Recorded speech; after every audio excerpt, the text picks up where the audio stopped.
No domingo passado, nós começamos uma jornada bem importante. Nós começamos a acompanhar a última semana de Jesus antes da sua morte e ressurreição. Nós começamos a olhar para cada dia daquela que é chamada como Semana da Paixão de Cristo.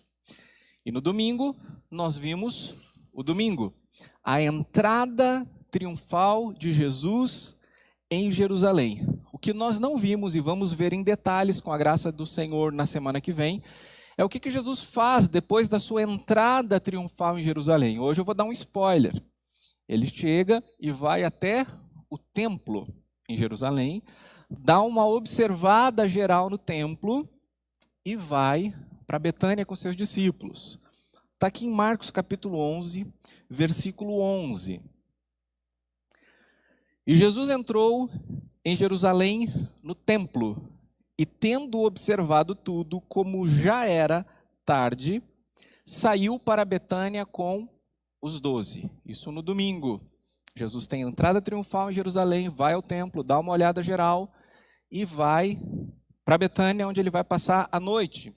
Betânia era uma cidade que, para os tempos de hoje, poderíamos dizer que é bem pertinho de Jerusalém, mas para o tempo de Jesus aqui na terra não era tão simples assim, porque era mais ou menos 3 ou 4 quilômetros de distância de Jerusalém. Mas entre Jerusalém e Betânia tinha um monte famoso, chamado Monte das Oliveiras.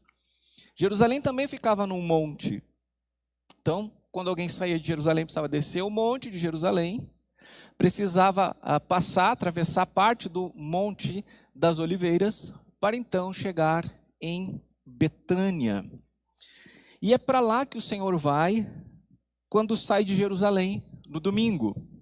E hoje nós vamos olhar para a segunda e para a terça-feira e um curioso episódio envolvendo Jesus e uma figueira.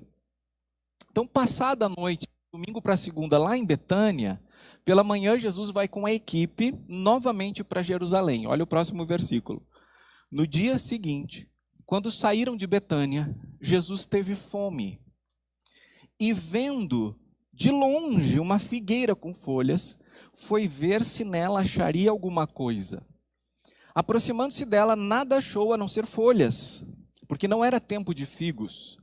Então Jesus disse à figueira: nunca mais alguém coma dos seus frutos. E os discípulos de Jesus ouviram isto. Então, vamos acompanhar. Domingo, entrada de Jesus em Jerusalém. De noite, Betânia. Segunda-feira de manhã, vinda para Jerusalém. No caminho, Jesus olha de longe uma figueira com folhas e com fome, vai até ela, não encontra frutos lá. E de uma maneira que pode nos chocar, diz para ela: nunca mais ninguém vai comer nada de ti. E aí então, eles chegam em Jerusalém, e lá em Jerusalém, Jesus vai expulsar do templo aqueles que distorciam os propósitos de Deus para aquele lugar que fosse uma casa de oração. Semana que vem a gente conversa mais sobre isso, se Deus quiser. Então, feito isso, expulsando os exploradores da fé, Jesus vai voltar para o pernoite em Betânia. Então vai passar de segunda para terça também em Betânia. Na terça pela manhã, de novo para Jerusalém. Versículo 20. E passando eles pela manhã, viram que a figueira estava seca, desde a raiz. Então Pedro, lembrando-se, falou: mestre, eis que a figueira que o Senhor amaldiçoou ficou seca. Ao que Jesus lhes disse: tenham fé em Deus, porque em verdade lhes digo, que se alguém disser a este monte, levante-se e jogue-se ao mar, e não duvidar no seu coração, mas crer que se fará assim, o que diz, assim será com ele. Por isso digo a vocês, que tudo o que pedirem em oração, creiam que já o receberam, e assim será com vocês. Algumas coisas bem peculiares aqui, né? Esse trajeto de ida e volta, Jerusalém-Betânia, figueira secando, discípulos surpresos, monte que pode ser lançado no mar. São coisas curiosas, mas se elas estão na palavra de Deus, elas servem para salvação e edificação de vida. Elas não estão ali por acaso, Existe um porquê em cada palavra, em cada expressão, no registro de cada acontecimento para nós. Então, meu desejo é que o Espírito Santo de Deus nos leve à compreensão dos porquês e dos paraquês. Esta palavra maravilhosa está registrada para nós. E olhando para essa passagem bíblica, sobretudo a partir das ações e palavras de Jesus, nós podemos e devemos tirar algumas aplicações para a nossa vida, coisas práticas, coisas a serem feitas.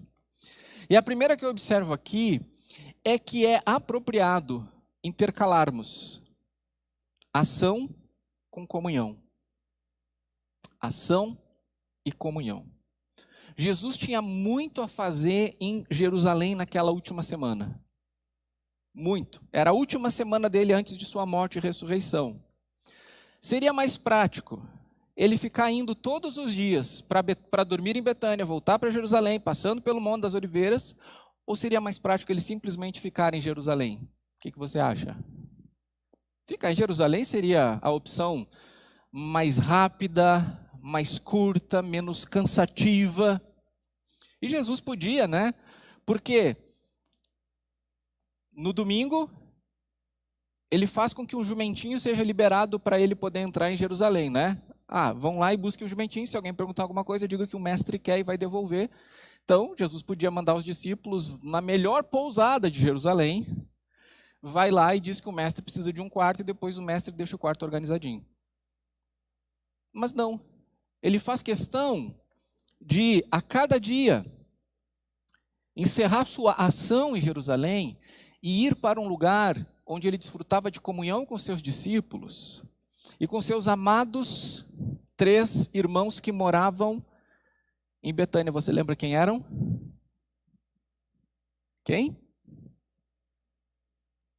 Tanta mais ideia. Marta, Maria e Lázaro. Vamos dar uma olhada nessa dinâmica aqui. Versículo 11, né? Recuperando. Tendo observado tudo, como já era tarde, saiu para Betânia. Desculpem, com os 12. No dia seguinte, quando saíram de Betânia. No dia seguinte, quando saíram de Betânia, então a gente fica vendo essa ida e volta. No versículo 19. Em vindo à tarde, Jesus e os discípulos saíram da cidade e foram para Betânia. E assim foi esta última semana de Jesus.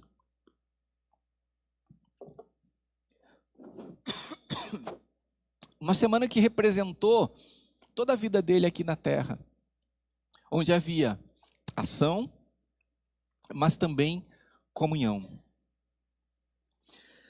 E quando eu falo sobre intercalar ação e comunhão, eu não estou me referindo necessariamente a ou só comunhão ou só ação. Pegou uma coisa aqui na garganta?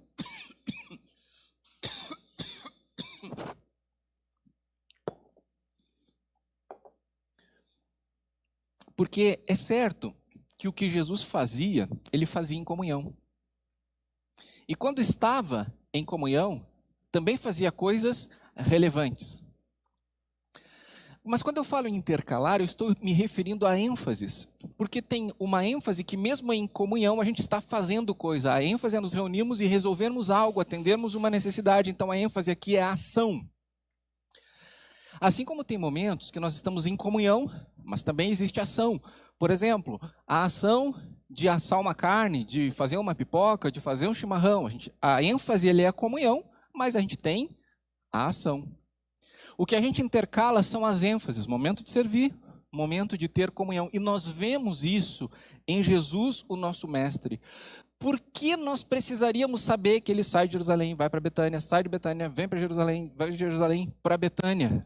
Lembra que toda a palavra de Deus é inspirada e ela é útil para nos ensinar. Então nós precisamos entender que há um movimento aqui que quer nos ensinar. E esse movimento nos mostra que sim, há muito o que fazer, mas há muito para estarmos juntos. Tem momentos que o nosso foco é fazer. Tem momentos que o nosso foco é estarmos juntos. Fazer e estar estão no DNA espiritual do cristão. Mas uma coisa que eu tenho aprendido, sobretudo estudando bases biológicas do comportamento, é que não necessariamente por estar no DNA a gente faz. né? Porque a força genética é responsável por uma parte do que vai acontecer. Tantas outras coisas influenciam. Mas é necessário reconhecer que o nosso DNA vem de Cristo. E o DNA cristão é esse. Eu tenho uma ação e tenho uma comunhão. Estas duas coisas são fundamentais. Então, não servir e não ter comunhão com os irmãos é algo a ser resolvido na vida. Porque o DNA está ali, empurrando para que isso aconteça. Ser discípulos de Jesus implica em servirmos juntos e em separarmos momentos para simplesmente estarmos juntos. A pandemia atrapalhou bastante isso, mas o cenário é outro agora. E deixa eu falar aqui sobre duas coisas que são bem graves. Uma é eu não sirvo e eu não tenho comunhão. Mas também é igualmente grave, eu só sirvo, mas não tenho comunhão. Estou focado no fazer. Ou eu só tenho comunhão, estou sempre com pessoas, estou sempre rindo, estamos sempre em momentos juntos, mas não me envolvo com ações que vão transformar vidas, que vão ajudar pessoas, que vão transformar realidades. Ser cristão implica intercalar ação e comunhão. Então, procure implementar isso hoje. Antes de sair daqui, convide ou se convide. Eu tenho feito isso. Na verdade, ultimamente eu tenho mais me convidado do que convidado, né? Mas alguns aqui recebem assim uma mensagem do nada assim: é amanhã aí que é a janta, né? E dependendo do que vai voltar, né?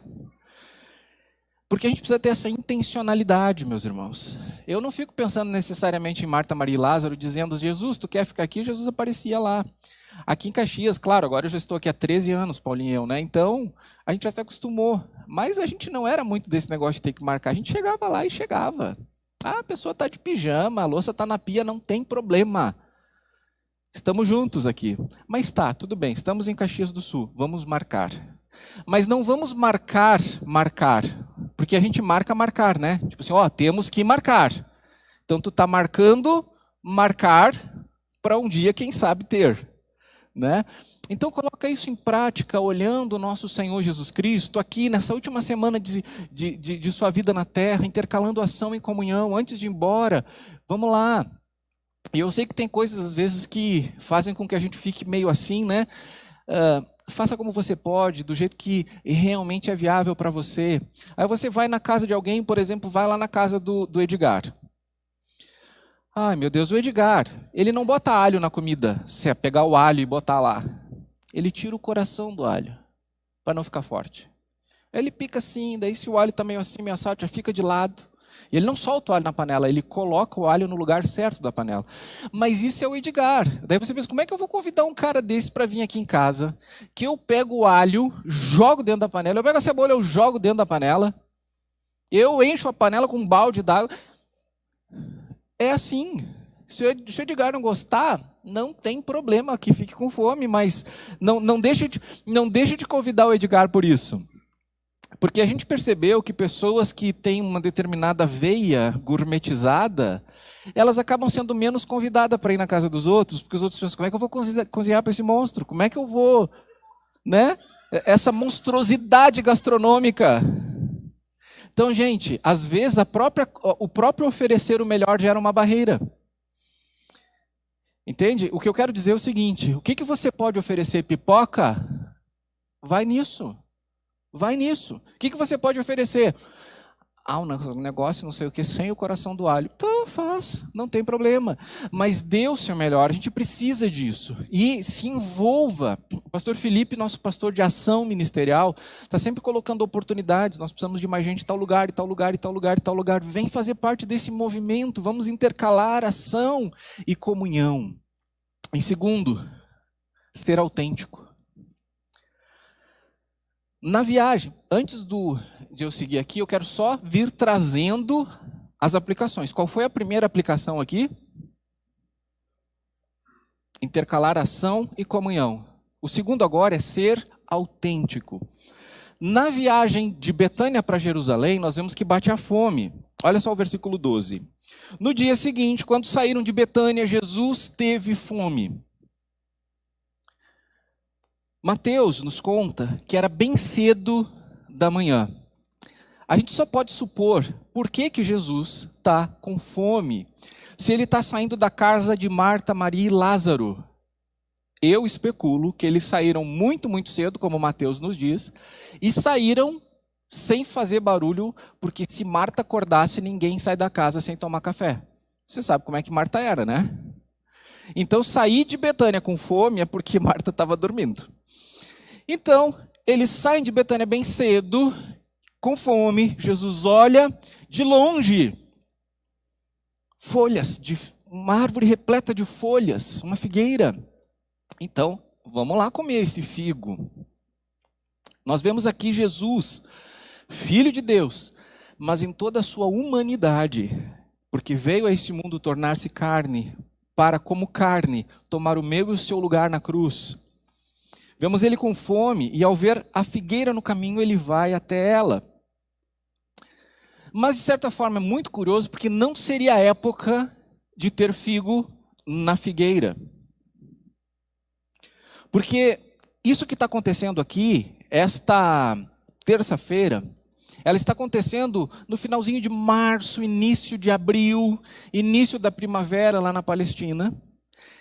E a época de figos era só lá em junho. Então não deveria realmente ter figos ali. Estamos no início de abril, deveria ter figos só lá em junho. Mas por que Jesus vai até a figueira em pleno início de abril?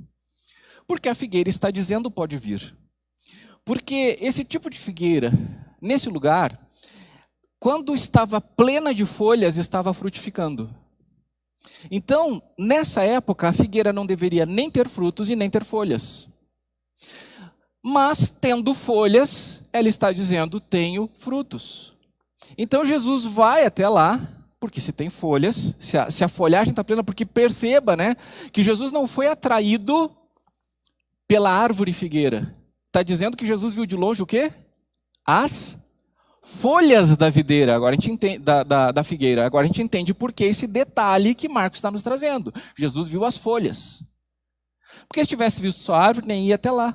Mas ele viu aquele monte de folha, então vamos matar a fome, vamos comer os figos. Perceba um detalhe aqui no versículo 13. Vendo de longe uma figueira com folhas. Então, para não ficar nenhuma dúvida, para a gente compreender por que esse detalhe está aqui nas Escrituras Sagradas. Então, repito, nessa época não se esperava que a figueira tivesse fruto, mas não podia também se esperar que houvessem folhas que anunciavam a presença de frutos. A figueira antecipou a folhagem, mas não antecipou os frutos. E uma das grandes inconformidades de Jesus era a aparência que não condizia com a realidade. Isso incomodava Jesus em qualquer circunstância. Incomodava Jesus o engano que as aparências levavam. De certa forma, a figueira prometia, mas não cumpria. Porque Jesus não é insano de ficar indignado com a figueira que não tem frutos em abril. Mas agora você entende o que causa essa indignação, embora a gente vai ver outras coisas daqui a pouco. Mas prometer e não cumprir, enganar, atrair outros a si, sem ter o que oferecer, Jesus não topa isso. Não tem a ver com o caráter de Jesus, e Jesus confrontou os fariseus que eram assim, eles pareciam, mas não tinham nada a oferecer. Eles viviam de aparência, mas o interior deles estava apodrecido. Jesus chamou os líderes de sua época de sepulcros caiados. Você sabe o que é isso? Está bem pintadinho de cal, bem branquinho, bem lindo, mas lá dentro tem algo apodrecido. De certa maneira, nós temos esse contraste aqui entre folhas dizendo pode vir, como Jesus vê de longe, vai de longe até a figueira, mas não tem nada lá que possa agregar, que possa alimentar. O problema não é necessariamente não produzir frutos. Isso é algo que a gente tem que entender. Porque existem estações em que se dá fruto e estações em que não se dá fruto. Deus mesmo planejou que fosse assim. Como é que é a árvore plantada junto à corrente de águas, que é o justo diante de Deus, lá no Salmo 1? Em que momento que ele dá o fruto, o justo, no Salmo 1? Você lembra do Salmo 1? Daí a pessoa começa lá, bem-aventurado, segundo caminho, da rota dos pensadores, antes da caminho do aliento, chegou nesse versículo aí já? Como é que é? Quando é que ele dá o fruto? No tempo certo. Então Deus não tem uma expectativa de que eu e você passemos de segunda a sexta, de janeiro a dezembro, ano por ano, frutificando. Porque Ele mesmo criou para não ser assim. Ele criou um tempo de produzir e repartir, mas Ele também criou um tempo de deixar as folhas caírem, para não gastar energia nisso, recuperar vitalidade, para lá na próxima temporada, com esta vitalidade que foi guardada em si e não desperdiçada em folhas, se possa vir com todo vigor. É assim. Eu e você somos assim. Às vezes nós servimos com muita intensidade, às vezes nós servimos com menos intensidade. Tem momentos que a gente diz, nesse momento não dá. Tudo bem. Você não pode perder a conexão. O ramo tem que continuar na videira, mas talvez aquele momento não seja um momento de uva. Alguns momentos são maiores, alguns momentos são menores, depende da pessoa, daquilo que ela está vivendo, do seu relacionamento com Deus. Então o problema aqui não é não ter figo. Qual é o problema? É a promessa do figo. A promessa não cumprida. Ser autêntico é viver cada estação da sua vida sem se esforçar para parecer o que não é. Sem antecipar uma etapa que não pode ser sustentada. Eu me lembro uma vez, um irmão muito amado, muito querido, trabalhador, comprou um carrão, na época assim, muito caro. E eu pensava, com a maneira como ele trabalha, ele poderia chegar nesse carro. Mas não era tempo. Ele antecipou isso. E andando com muita felicidade, muita alegria, passeando com a família com esse carro, ele não pôde manter o carro. Porque uma coisa que aconteceria lá na frente foi antecipada. Então, quando nós não somos autênticos, íntegros, eu não estou falando de desonestidade, eu estou falando de enxergar a realidade, enxergarmos a nós mesmos. Nós temos uma ideia tão equivocada a nosso próprio respeito e permitimos que as pessoas tenham uma ideia equivocada ao nosso respeito e permitimos que elas nos aproximem como se a gente pudesse entregar aquilo que elas precisam, elas se frustram conosco. E não só se frustram conosco, mas ainda saem chateadas, magoadas, mal da gente, bloqueando ou falando mal. Então, ser autêntico é dizer, isso que eu posso repartir contigo, isso eu tenho, isso é nosso. Isso eu não tenho, isso está além do que eu posso fazer, isso está além do que eu tenho. É assim que eu sou, quero poder contribuir com o que eu tenho. Mas não pense que eu posso resolver os seus problemas. No início do meu ministério, eu achava que eu tinha essa carga, né? Nossa, eu preciso resolver a vida dessa pessoa. Nossa, eu tenho que ajudar essa pessoa. Não. Eu preciso ajudar essa pessoa a lembrar que ela precisa se conectar com Jesus, porque é de lá que vem o fruto, é de lá que vem a seiva, é de lá que vem a força. Eu não posso andar com folhas dizendo, ei, vocês têm um pastor maravilhoso, olha que lindo, pode chegar, eu sei, eu sou inteligente, eu estudei. É uma folhagem, você vai chegar e não vai encontrar em mim o que você precisa, porque só Jesus tem o que nós precisamos essencialmente. Ser autêntico é admitir as nossas vulnerabilidades e limites. E poder aceitar que às vezes nós vamos ser uns galhos sem folhas, feios. Aquela paisagem assim de aquele outono com bastante vento escuro aqui na serra, com aquela neblina. É o que temos para o momento. É o que somos no momento. É o que Deus está nos preparando para enfrentarmos o que vem pela frente. E nós estamos aqui para ajudar você nisso como igreja. Nos procure para entendermos juntos qual é a sua estação. Para nós estarmos junto com você, ajudando você a frutificar, se é momento de frutos na sua vida. Mas talvez segurando a sua mão, se é o momento em que o agricultor, Deus, está podando você e está doendo. Mas essa poda é boa, porque ela vai permitir frutos na próxima temporada. Então a gente não vai poder eliminar a poda na sua vida, mas a gente vai estar do lado de você. Dizendo, ei, Deus viu algo em você e quer que você continue frutificando, por isso Ele está podando, vai ser difícil. Talvez o que você está vivendo é que Agora, há poucos dias, tinha um monte de gente comendo dos seus frutos, recebendo do que você tem, e agora que os frutos acabaram, viraram as costas para você, e você está magoado, você não está conseguindo lidar com isso. Deixa a gente ajudar você. Tem um cartão compridinho aí nestas capinhas, que em algum momento você pode pegar para ver, que tem uma opção ali, gostaria de um atendimento pastoral. Se você marcar isso, a gente vai conversar. Nós temos uma equipe pastoral aqui, muito usada por Deus, pastor Josiel, pastor de coração, que pode ajudar você. Nós estamos aqui para sermos essa igreja, em que a gente pode ser autêntico, não precisa fingir, nem deve fingir. Então a primeira coisa qual foi a primeira aplicação? Intercalar ação e comunhão. A segunda coisa, ser autêntico. E a terceira coisa é olhar para as palavras e movimentos de Jesus. Quando eu digo olhar, é olhar com atenção, com interesse, buscando conhecimento, buscando entendimento. Olhar para as palavras e movimentos de Jesus. Vamos recuperar aqui o 14 em diante. Jesus disse à figueira: nunca mais alguém coma dos seus frutos. E os discípulos de Jesus ouviram isso. Versículo 20. E passando eles pela manhã, viram que a figueira estava seca desde a raiz. Então Pedro, se lembrando, falou: mestre, eis que a figueira que o Senhor amaldiçoou ficou seca. Lembre que nada está aqui nas Escrituras simplesmente por estar. Tem algo a nos dizer, tem algo a nos ensinar. Então não é à toa que está escrito aqui: e os discípulos de Jesus ouviram isso. Porque quando eles ouviram isso, eles conseguiram relacionar o que Jesus disse e fez com o que aconteceu. E eu tenho percebido uma dificuldade muito grande dos cristãos em relacionar o que Jesus disse com o que está acontecendo. Mas pensa numa dificuldade que eu tenho visto. Meus irmãos, se Jesus diz que algo vai acontecer, algo vai acontecer. Os discípulos estavam aprendendo aqui, então Pedro diz: olha, mestre, a figueira que tu amaldiçoaste secou.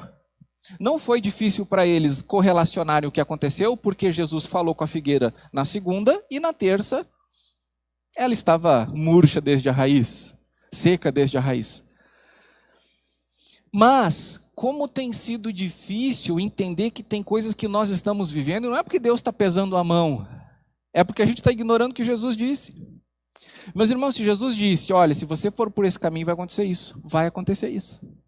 Não adianta se surpreender. Se Jesus disse, se você for por esse caminho vai acontecer aquilo, vai acontecer aquilo. Às vezes eu vejo pessoas sofrendo por conta de ou não conhecer o que Jesus disse a respeito daquilo, ou saber, mas não viverem a prática daquilo. Distorcerem coisas que Jesus disse. Se Pedro e os discípulos não tivessem ouvido o que Jesus disse na segunda, eles iam passar do lado da figueira. Coisa estranha essa figueira.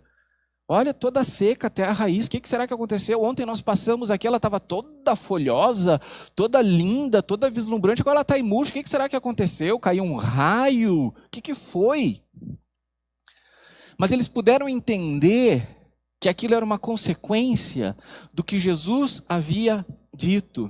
Irmãos e irmãs, nós não podemos brincar com as palavras de Jesus, porque passará o céu, passará a terra, passará todas as coisas, mas as palavras do Senhor, a palavra do Senhor permanece para sempre. Então, nós andamos num caminho estreito, cuja porta é estreita, mas que nos levam à salvação. Então já existem dificuldades inerentes na nossa jornada de cristãos. Mas tem coisas que não têm a ver, tem dificuldades que nós vivemos que não têm a ver com o caminho ser estreito e a porta ser estreita. Tem a ver com nós decidirmos vivermos de determinados jeitos, aceitarmos determinadas coisas nas nossas vidas e sofrermos as consequências por causa disso. Então, no mínimo, não vamos colocar as culpas em Deus. Porque se Jesus diz, faça isso e vai dar certo assim, não faça isso porque se você fizer vai dar errado assim, isso acontece. Nós precisamos então conhecer a palavra do Senhor, porque são duas ações importantes. Se eu preciso relacionar o que Jesus falou com a realidade que está acontecendo aqui, entender ação e reação, causa e efeito, eu preciso saber o que Jesus disse. Então o encorajamento que eu quero dar nesse ponto é: saiba o que Jesus disse. E qual é a maneira segura de sabermos o que Jesus disse? Lendo as Escrituras Sagradas, lendo a Bíblia. Então eu não posso pensar em viver uma vida que agrade a Deus sem saber como é essa vida que agrada a Deus. Então eu preciso ler as Escrituras. Eu tenho recomendado nos últimos anos que cada membro da igreja leia 4 capítulos da Bíblia por dia, porque se você ler 4 capítulos da Bíblia por dia, em um pouco menos de um ano você lê a Bíblia toda. É viável, é possível. Se você não faz isso, se você não lê a Bíblia, talvez seja um pouco mais difícil no começo. Daí, se você vai fazer isso pela primeira vez, comece então pelo Novo Testamento. Leia Mateus, Marcos, Lucas, João até Apocalipse, e depois então você vem para Gênesis, Êxodo, Levítico. Se você nunca leu a Bíblia toda, não comece por Gênesis. Gênesis até Malaquias vai ajudar a entender como é que se chega lá em Mateus. Só que é em Mateus, Marcos, Lucas e João, no Novo Testamento, que está a cosmovisão cristã. Então, é importante saber como é que ela foi formada, mas se você entender errado, talvez a sua cosmovisão seja uma cosmovisão velho testamentária. E aí você vai ter uma visão distorcida do cristianismo. Então começa com o Novo Testamento e depois vai para o Novo Testamento. Se você já lê 4 ou mais capítulos, continue, não se desestimule. Talvez você já fez isso, já leu a Bíblia toda mais de uma vez, e agora você diz: não, agora eu estou lendo um capítulo por dia, porque agora eu quero saborear, eu quero com calma, eu quero a profundidade do texto. Ok, mas todos os dias leia as Escrituras Sagradas. Porque você precisa saber as ações e as palavras de Jesus para poder relacionar. Mas não adianta conhecer sem viver. Jesus disse: aquele que ouve as minhas palavras e coloca em prática é como um sábio que construiu a sua casa sobre a rocha, vieram as dificuldades e a casa ficou lá. Mas todo aquele que ouve as minhas palavras e não pratica é como um tolo que constrói a sua casa sobre a areia, vem a dificuldade e ela desaba. Então é conhecer as palavras de Jesus, viver as palavras de Jesus. Então, quantas coisas nós vimos até agora? 3 aplicações. Qual é a primeira? Ação e comunhão. Segundo, ser autêntico. Terceira, eu vi tu lendo, Marisa. Tô brincando, tá? Mas ela salvou a equipe aqui. Às vezes os pastores se reúnem e uma queixa muito comum é assim, um pastor dizendo para o outro: nossa, eu prego lá e as pessoas pregam na minha igreja, segunda-feira eles não lembram o que eu preguei. Eu disse: tá, mas e eu que vou recuperar 3 pontos aqui 15 minutos atrás que eu falei, o pessoal não está lembrando. Gente, é muito importante capturarmos isso para vivermos a palavra. Não quero que você saia aqui simplesmente entendendo o que aconteceu naquele monte, naquela semana. Mas isso tem que vir para as nossas vidas. Isso tem que ser colocado em prática hoje e hoje. Quarto e último. Ter fé para ficar sem. Normalmente, nós associamos a fé como um poder de Deus para ganharmos coisas, não é verdade? Ah, eu não tenho tal coisa, mas se eu tiver fé eu posso ter. E não está errado, mas essa não é a verdade toda. Porque a fé é um poder de Deus para também ficarmos sem coisas. A verdadeira fé também nos ajuda a ficarmos sem. Olha o versículo 23. Porque em verdade lhes digo que se alguém disser a este monte, levante-se e jogue-se no mar, e não duvidar no seu coração, mas crer que se fará o que diz, assim será com ele. Por que Jesus está dizendo isso? Vamos entender o contexto. Se eu e você estivéssemos no lugar de Jesus, nós chegássemos na figueira e a figueira estivesse sem figos e a gente estivesse com fome, o que a gente faria? O que a gente faria? Ia queimar a árvore? Não, ia fazer assim. Figos, né? E já que a gente tem esse poder, a gente vai fazer um monte de outra coisa também. Um hambúrguer gourmet, né? Um churrasco. Quem gosta do sushi, mais para lá, por favor. E aí, né? Todo um bifezão. Né? Porque normalmente a nossa fé é assim, né? É uma fé para ter. Mas Jesus diz: ninguém mais vai comer de ti. E uma coisa que a gente precisa entender é: por que Jesus não faz aparecer comida ali? Porque se Jesus faz aparecer comida ali, ele caiu numa cilada armada 3 anos atrás no deserto. Lembra que o diabo disse: manda que estas pedras se transformem em pães. E aí você pensa, não, aquilo passou. Não, está escrito lá que depois de ser tentado, o diabo deixou Jesus até ocasião oportuna. Então pode ter certeza que o diabo está de olho. Ele está monitorando. Ele está monitorando se naquelas coisas que Jesus não fez no deserto, em algum momento ele vai fazer. Se Jesus simplesmente faz assim e resolve o problema da comida, tu não fez lá no deserto, né? Porque tu ia te batizar, te batizou, e aquela coisa, aquela emoção toda. Mas agora tu fez. Jesus nunca fez um milagre em benefício próprio, não seria agora que ele faria. Jesus é íntegro. Bem, em vez de usar a fé e o poder para fazer aparecer coisas, Jesus usou a fé para acabar com a farsa da figueira. Ninguém mais iria ser atraído por aquelas folhagens. E esse lugar aqui em que Cristo está com seus discípulos é bem significativo para isso que ele diz que o monte pode ser removido. Porque parece meio desconexo, né? Está falando de figueira seca, está indo para Jerusalém, está lá resolvendo aquele problema de distorção no templo, e daqui a pouco ele vai dar uma lição sobre oração, dizendo o que vocês pedirem, Deus vai conceder se vocês crerem, né? Pode até dizer para o monte. Mas Jesus não diz assim, um monte.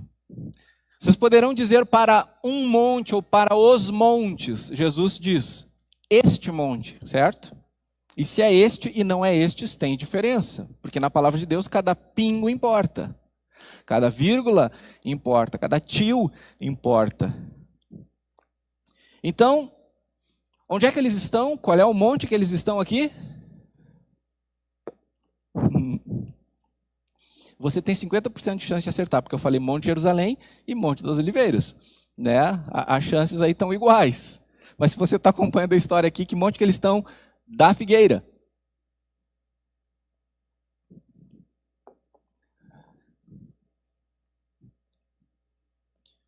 Das oliveiras, meus irmãos. Lembra que o Monte das Oliveiras ficou no meio do caminho.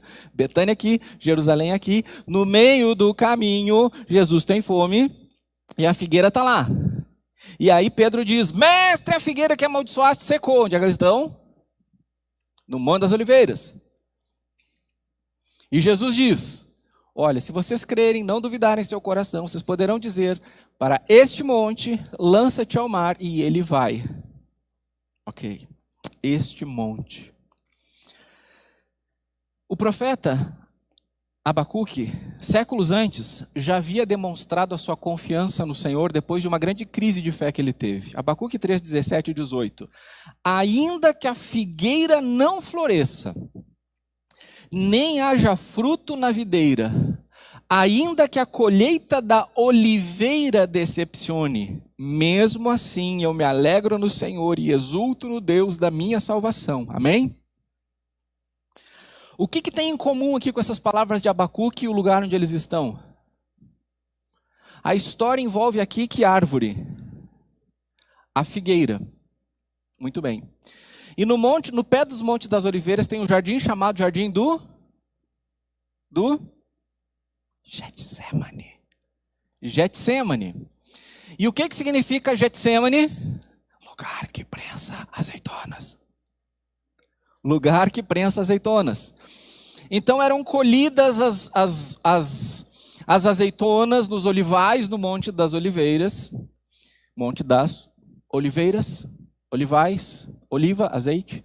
Então no Monte das Oliveiras eles colhiam as azeitonas e traziam para o Getsemane, e lá eles prensavam a azeitona, e nós tínhamos ali um azeite extra virgem, prensado na hora, da melhor qualidade, acidez mínima.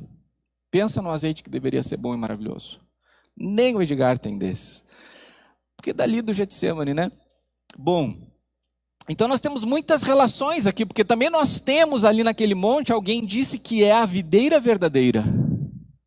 Não é? Então nós temos uma confluência aqui, porque tem muitas profecias se cumprindo nessa última semana de Jesus em Jerusalém. Então pode não ter o figo, pode não ter a uva, pode não ter a azeitona, pode não ter as árvores, e pode não ter o monte com as árvores e seus frutos. Temos um Deus. Abacuque tem condições, tem entendimento disso séculos antes.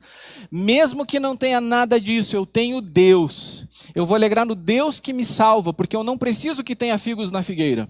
Eu não preciso ir no parreiral encontrar uvas. Eu não preciso que tenha azeitonas no lugar da azeitona. E Jesus está indo até além, não precisa nem do monte onde elas estão. Porque eu me alegro no Deus da minha salvação. Mas também é significativo que eles estão de frente para um outro monte. Eles estão no Monte das Oliveiras, que tem a visão mais privilegiada de Jerusalém, que fica num monte, e nesse monte tem outro monte, que é o Monte do Templo. Então eles estão diante de um monte, que é Jerusalém. E bem, quando Jesus diz, vocês podem dizer que este monte pode se lançar ao mar, se vocês crerem nisso, isso tanto pode significar que ele está falando do Monte das Oliveiras, com o que eu disse para vocês agora, mas também, como eu sou inclinado a acreditar, eles estão olhando para Jerusalém, porque é para lá que eles estão indo, é na direção que eles estão indo de Jerusalém. Daí eles passam ao lado da figueira e dizem, olha mestre, a figueira e tal, viagem para Jerusalém. E o que é mais provável é que Jesus esteja dizendo, vocês podem dizer para este monte, porque você está mostrando, você pode dizer para este monte lançar-se ao mar e ele irá. O texto nos permite estas duas interpretações e particularmente, pelo que eu entendo acontecer e pelo que Jesus já havia dito, que o monte para ser lançado fora é o Monte Jerusalém. É onde fica Jerusalém. Nós vamos entender melhor. Muitas pessoas subiam o monte de Jerusalém em busca de paz. Iam lá para adorar o Senhor, para tentar se conectar com Deus e terem paz. Subiam o monte, dentro do monte subiu o monte para o templo em Jerusalém. Você sabe o que significa Jerusalém? O Pedro baixou a cabeça e foi para o Google. Jerusalém significa lugar de paz. Jerusalém significa lugar de paz. E aí é importante entendermos o que nós vimos domingo passado. Jesus está entrando num jumentinho majestosamente como um rei, mas humildemente em cima daquele jumentinho que contrastava com os cavalos imponentes do Império Romano. Jesus, então, rei humilde, está entrando em Jerusalém. Você lembra se ele estava rindo? Como é que ele estava em cima do jumentinho entrando em Jerusalém? Como é que ele estava? Chorando. E você lembra o que ele disse enquanto entrava chorando em Jerusalém? Ele entrou chorando em Jerusalém dizendo, se você soubesse o que é necessário para ter a paz. Vamos conectar tudo isso? Jesus está entrando num lugar que se chama lugar de paz. Há lugar de paz, se você soubesse o que é preciso para ter a paz. Há lugar que diz que tem a paz, mas não tem paz. Lugar que promete a paz, mas não entrega a paz. Se você soubesse o que é preciso para ter paz. Você consegue relacionar o movimento de Jesus com a figueira e com Jerusalém? Na verdade, Jerusalém vem antes, porque esse é no domingo, né? Jesus entra na cidade cheia de folhas. Aqui tem paz, mas tem paz em Jerusalém? A paz que excede o entendimento? A paz que não é como a paz do que o mundo dá? Tem? Não tem. Tem folhagens? Tem. Lindas. O templo imponente, a cidade de Jerusalém. Quantas folhagens! Olha até no nome, lugar de paz. Mas ela só promete e não consegue entregar a paz. E Jesus entra chorando em Jerusalém, dizendo: ah, lugar que promete paz, mas não tem paz. Ah, lugar que se chama lugar de paz. Se você soubesse o que realmente você precisa para a paz. E então, na segunda-feira, ele olha para uma Jerusalém vegetal, que também é viçosa, que também promete, mas não cumpre. E a figueira seca. Jesus já havia dito para a mulher samaritana que Jerusalém também tinha secado, você lembra? O que Jesus disse para a mulher samaritana? Acredite em mim, vem um tempo e já chegou, que vocês não adorarão o Pai nem neste monte, nem em Jerusalém. Por quê? Porque importa que os adoradores adorem em espírito e em verdade. São estes adoradores que o Pai procura. A figueira prometia e não cumpriu, foi seca. Jerusalém, que deveria ser a capital de onde iluminaria a luz para as nações, prometeu e não cumpriu. Jesus diz: vem o tempo e já chegou, que acabou. Não é mais no monte, não é mais em Jerusalém. Ninguém mais vai comer desse fruto, ninguém mais vai beber desta água. Jesus diz para a mulher samaritana: se você beber da água que eu lhe der, é que você não terá mais sede. A água desse monte, você vai continuar com sede. Vai viver micro momentos de saciedade, logo vai ter que voltar porque está com sede. Mas quem bebe da água que eu dou não tem mais sede. Então perceba que tudo está convergindo para aquela última semana. As pontas do Antigo Testamento estão se fechando todas em Jesus, todas no que está acontecendo ali. Jesus não queria que ninguém mais procurasse em vão figos naquela figueira. E Jesus não queria que ninguém mais procurasse em vão paz em Jerusalém. Porque tinha a aparência de lugar de paz, mas não podia entregar. E eu realmente acredito que Ele quer remover do coração da gente tudo aquilo que parece que tem algo a nos entregar. E eu vou só fazer um parênteses aqui, porque me parece que se o Lula ou o Bolsonaro ganhar, dependendo da visão de alguém, nós vamos ser uma nação muito boa, muito legal, nós vamos ter paz, nós vamos ter alegria, nós vamos ter segurança, nós vamos ter... Ei, não é Brasil, é céu. O lugar que a gente pensa e deseja é céu. Já está reservado para nós, está sendo construído. Tem tantas coisas que nós olhamos, se eu tivesse, se eu me casar, casa. Se eu tiver filhos. Se eu tiver 2 filhos. Se meu filho for desse jeito, trabalhar nesse lugar. Se meu filho me der netos. Se eu comprar minha casa. Se eu comprar uma com 3 dormitórios, porque eu só tenho 2. Se eu morasse mais perto do trabalho. Se não sei o quê. Não tem fundo isso. As pessoas tinham que voltar todo ano a Jerusalém, porque não tem fim isso. Mas elas chegavam lá vazias e saíam de lá vazias. A única coisa cheia era a religiosidade. Saíam talvez impressionados pelas folhas e esqueciam então que estavam por dentro sedentos, por dentro famintos. A figueira secou, Jerusalém secou. Somente um é fonte de vida, Jesus. Jesus diz: permaneçam em mim e eu permanecerei em vocês. Se vocês permanecerem em mim e eu em vocês poderão dar muitos frutos, mas sem mim vocês não podem fazer nada. Então Jesus quer que as pessoas abram mão daquela religiosidade de aparências de Jerusalém, do templo e de tudo que aquilo está representando naquele momento. Mas você acha que é fácil uma coisa dessas? Foi fácil para Paulo? O que você acha? Ele matou gente, ele consentiu com gente morrendo antes de poder aceitar isso. Então é necessário fé para ficar sem. É necessário ter fé para abrir mão daquela religiosidade, daquele lugar, daquela forma, daquela aparência. Nós precisamos usar mais a fé para ficarmos sem. Para ficarmos sem o pecado, para ficarmos sem a obstinação, para ficar sem as coisas desse mundo que só nos fazem trabalhar para ir atrás delas. E eu vou insistir de novo na questão do consumismo, né? A gente está sempre pagando prestação de uma coisa que foi lançada mais e melhor, que a gente não precisa. Que a gente não precisa. Esses dias uma pessoa muito querida, que eu amo muito, com iPhone de 10 mil reais. Não, é que eu preciso para minha profissão.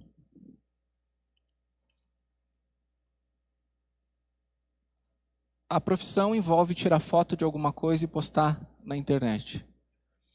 Não precisa de um iPhone de 10 mil reais, com certeza, não precisa. Tem opções bem mais baratas que entregam resultados que são imperceptíveis na tela das pessoas, porque não adianta você tirar uma foto numa determinada qualidade se a tela das pessoas não mostra aquilo, concorda? 10 mil reais, quantas parcelas, quanto tempo de trabalho para uma coisa desnecessária? Não se preocupe, eu não vou dizer se você tem um iPhone de 10 mil reais, consagre o Senhor, entregue e vai embora com o Samsung. Não estou dizendo isso. Aproveite seu celular. Aproveite seu celular.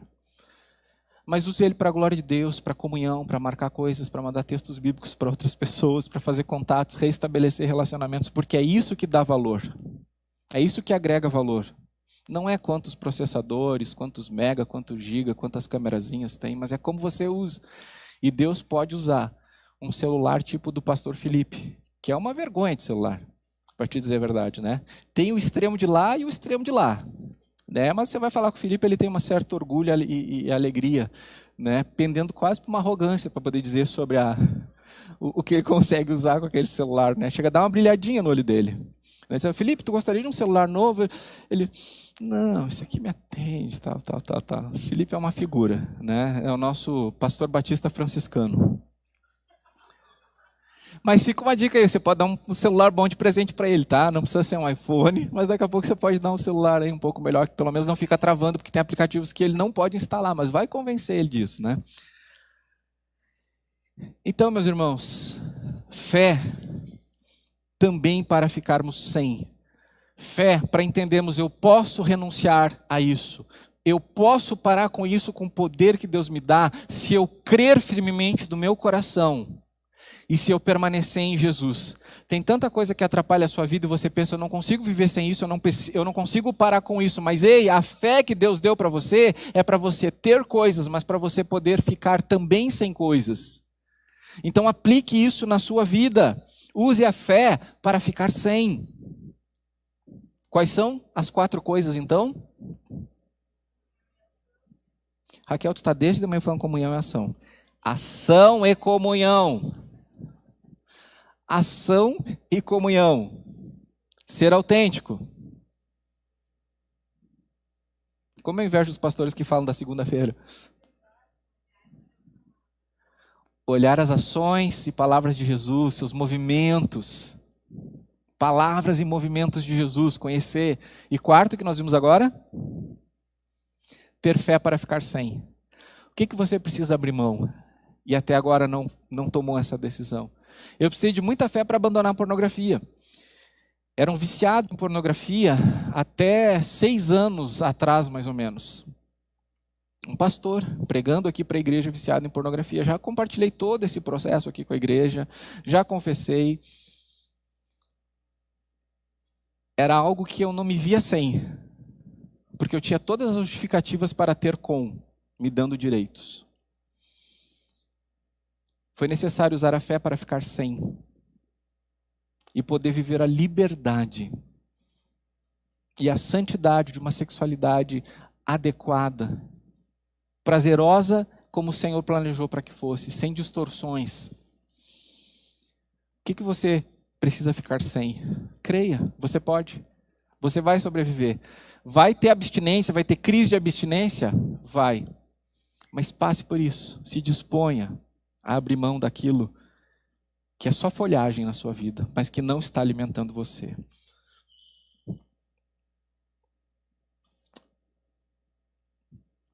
Fé para preencher o vazio unicamente em Jesus, a verdadeira paz. Jesus veio para que tudo que nos ilude possa ser removido, possa ser lançado no mar. E Ele veio para ocupar as nossas vidas no lugar que só Ele pode preencher. Para resolver um problema que folhas de figueira não podiam esconder. Eu tenho aqui um ramo de figueira, trazido aqui de Fazenda Souza pelo Irineu e pela Celo Pisato, que são membros aqui da igreja. E não é época de figo. Não é época de figo. Mas tem folhagem e olha só, tem 2 figuinhos aqui. Como é que se chama isso, você que é meio do campo? Começa com T. Temporão. É o temporão. Veio antes da hora. Então, antes da hora, ela ficou pronta. Se você olhar de pertinho aqui, tem os brotinhos que vão gerar os figos na hora certa. Mas aqui já tem esses figos temporões. É o que Jesus esperava encontrar. Se tem folhagem, vai ter os temporões lá. Só que Jesus chega lá e não tem nada. É só a folhagem. O mundo é assim, sem os figos. Ele nos atrai de diversas maneiras. A gente chega lá e não encontra aquilo que precisa.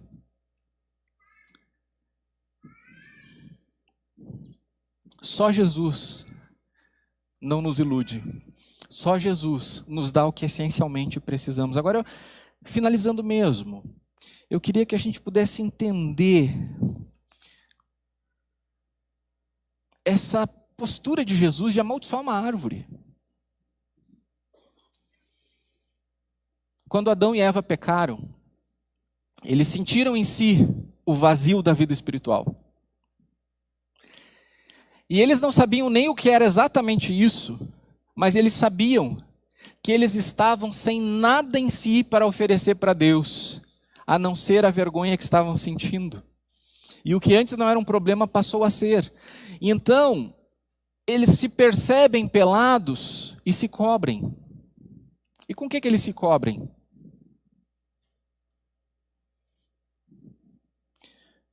Gênesis 3:7.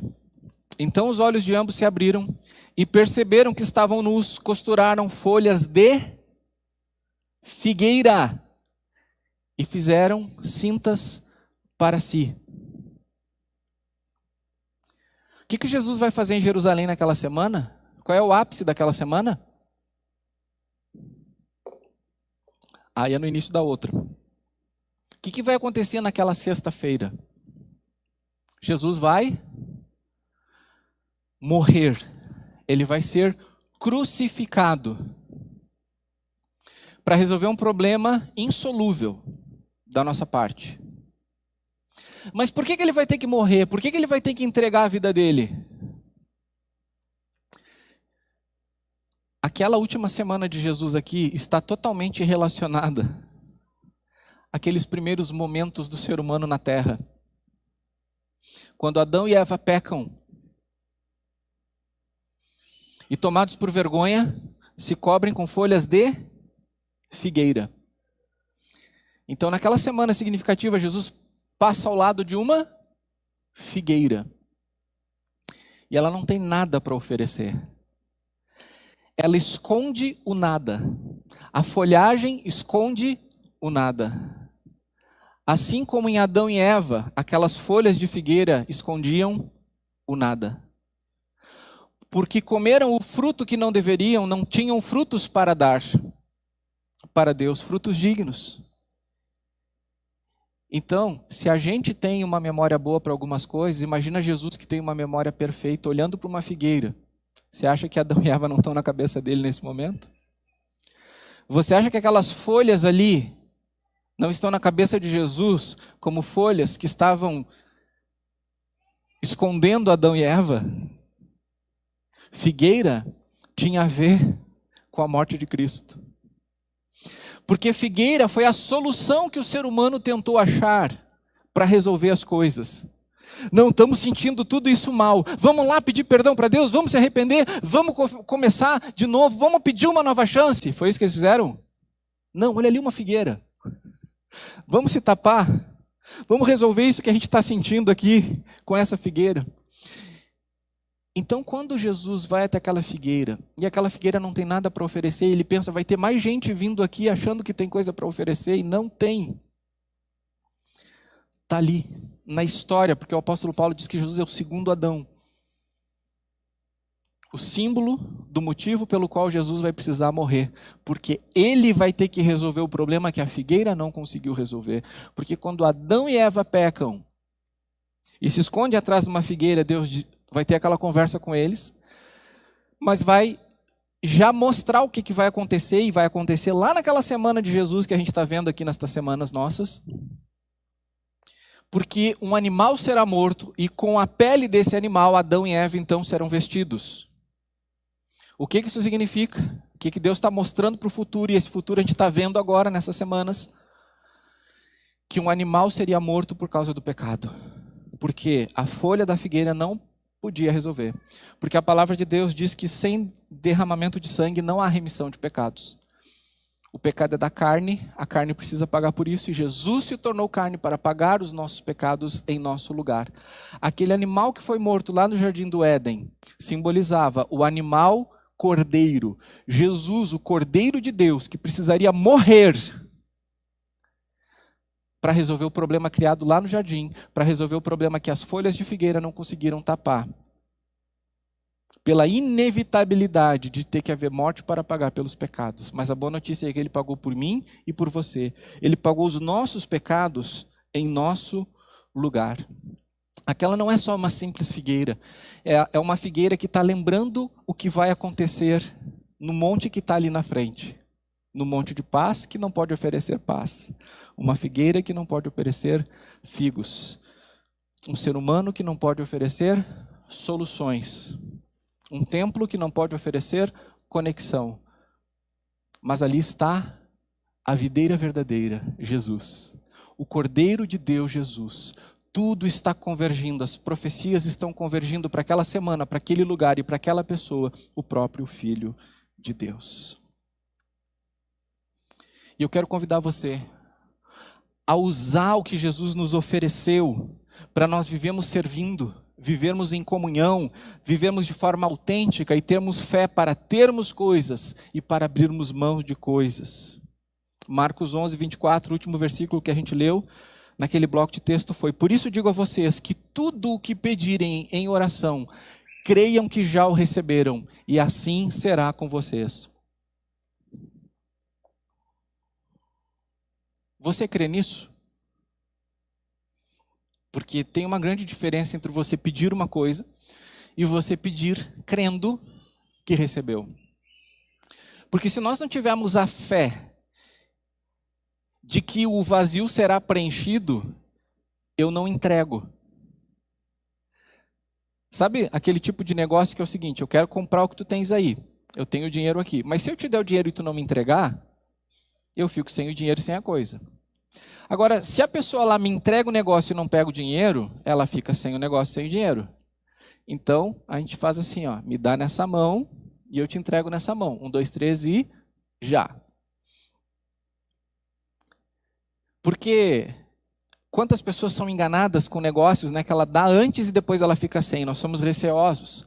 Mas isso é intrínseco em nós.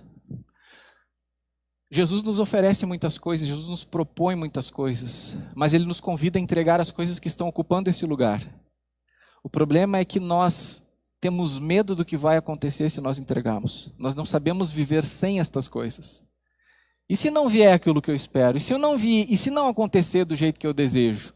É essa desconfiança que boicota o processo de eu receber o que Ele me oferece. Porque eu tenho medo. Bom, isso aqui é ruim, mas é o que eu tenho. Né? Imagina que uma pessoa tem um carro todo errado, todo gasta um monte de combustível, a pessoa fica fedendo a gasolina, a lataria está toda corroída e alguém diz assim: olha, cara, abre mão desse teu carro. Tá, mas e eu vou andar como? Não, cara, esse carro só te dá prejuízo e problema. Tá, mas eu não posso abrir mão desse carro porque eu não tenho outra opção. Agora, se alguém disser assim: me dá esse carro e eu te dou aqui um carro bom. No meu tempo, quando era criança, a gente falava BMW, porque era só o importado que andava pelas ruas. De vez em quando tinha um, agora tem um monte por aí, né? Me dá esse teu carro aí, ano 76, e eu te dou essa BMW 0 km. Aí a pessoa, né? Mas lembre que com Jesus tem a crença, tem o entregar, tem o confiar.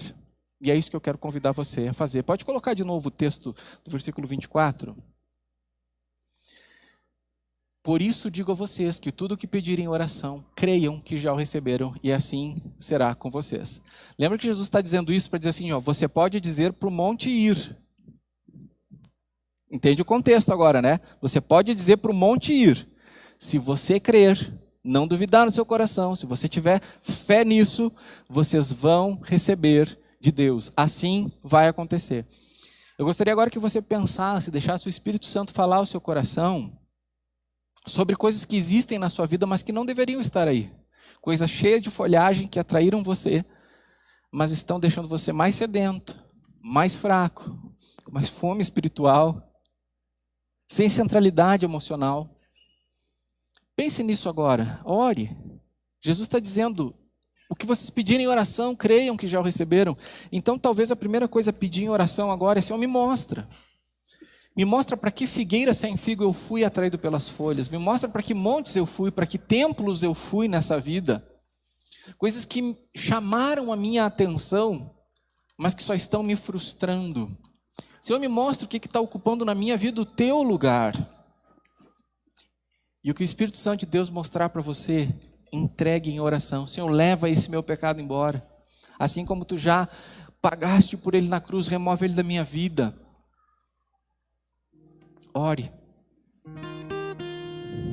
Fale com Deus, use isso. Jesus está afirmando. Lembra que nós vimos que tudo que Jesus disse acontece. E Jesus disse, que vocês pedirem, creiam que já receberam e assim será feito. Tudo que Jesus diz que acontece, acontece. Creia no que Ele está dizendo e use agora isso. Fale com Ele. Quando a tarde cai, não consigo ver.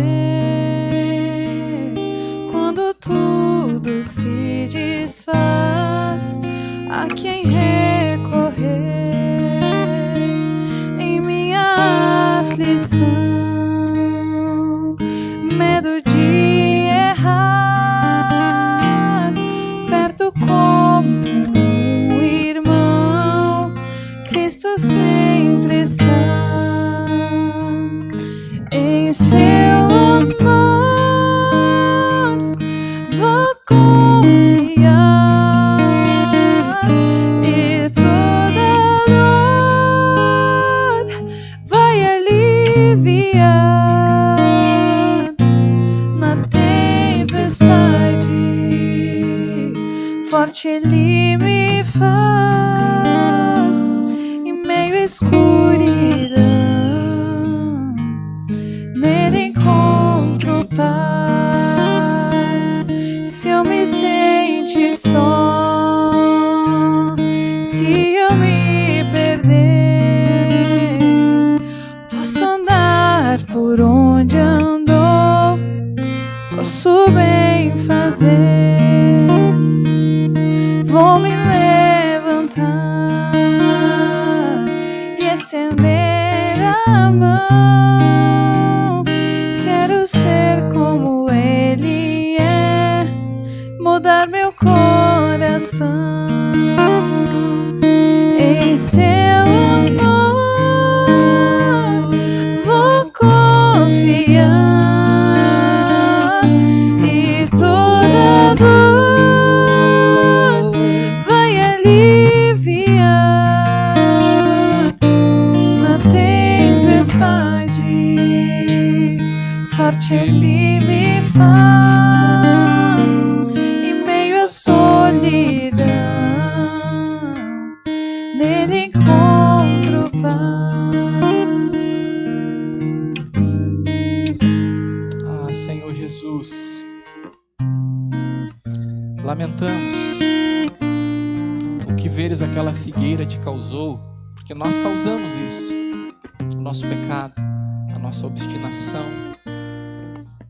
Ó Senhor Jesus, nós só podemos lamentar tudo o que viveste naquela semana, naquelas viagens de Jerusalém e Betânia, e o que ainda vem por vir no que vamos receber da Tua palavra aqui nas próximas semanas. Mas jamais poderemos compreender com toda a profundidade o que isso te custou. O que nós podemos compreender, Senhor, é que Tu tens aquilo que nós essencialmente precisamos. E nós corremos para Ti, nesta noite, em teu próprio nome, nós recebemos a tua obra. E em teu próprio nome nós pedimos, nos tira de tudo aquilo que tem atraído a nossa atenção, tem desfocado a gente da estrada, do caminho, tem prometido nos encher, mas tem nos deixado com mais fome. E nos perdoa, Deus, pelas vezes que nós mesmos nos dirigimos a lugares e coisas e pessoas que nós sabemos que nos afastam de Ti. Faz algo novo nas nossas vidas, faz algo novo na nossa igreja, algo que nos direcione a encontrarmos o que podemos ter só em Ti. Em nome de Jesus. Amém. Amém. Como eu tinha dito antes, aí na sua frente tem um cartão assim que você pode pegar só por curiosidade se quiser. E nele você pode deixar um pedido de oração escrito para durante a semana a gente orar por você.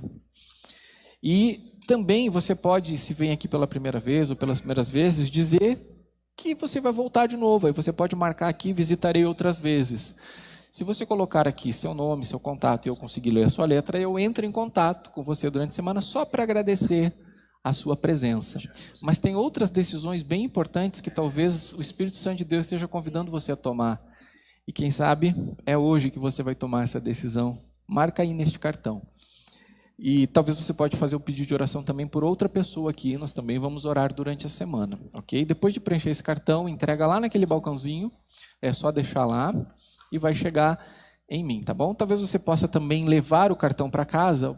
Não sei se tomam decisão, não sei se não tomam. Leva o cartão para casa, fica pensando nisso durante a semana, orando.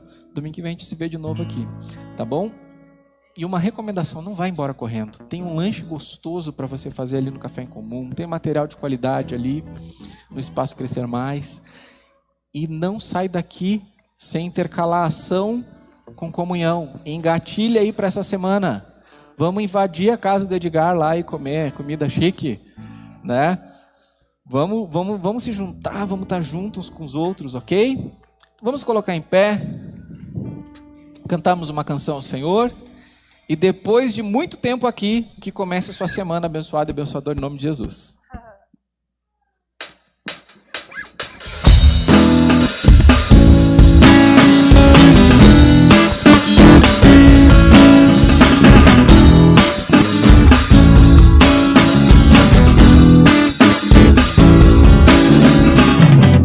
Eu sei, Ele me resgatou.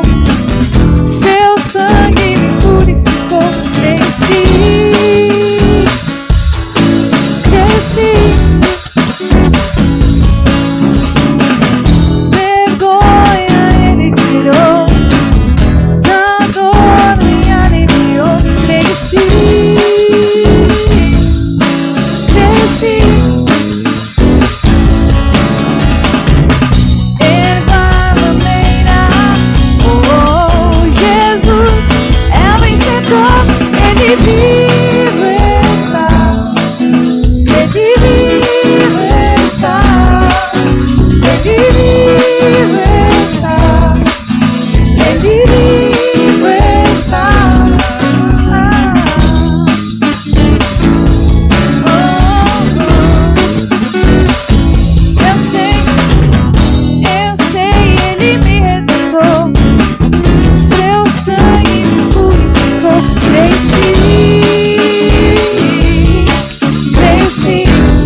Amém? Tenha uma semana abençoada, irmãos. Já sei que tens plano pra mim. Eu não vou parar de cantar amor. Eu não vou parar de cantar amor.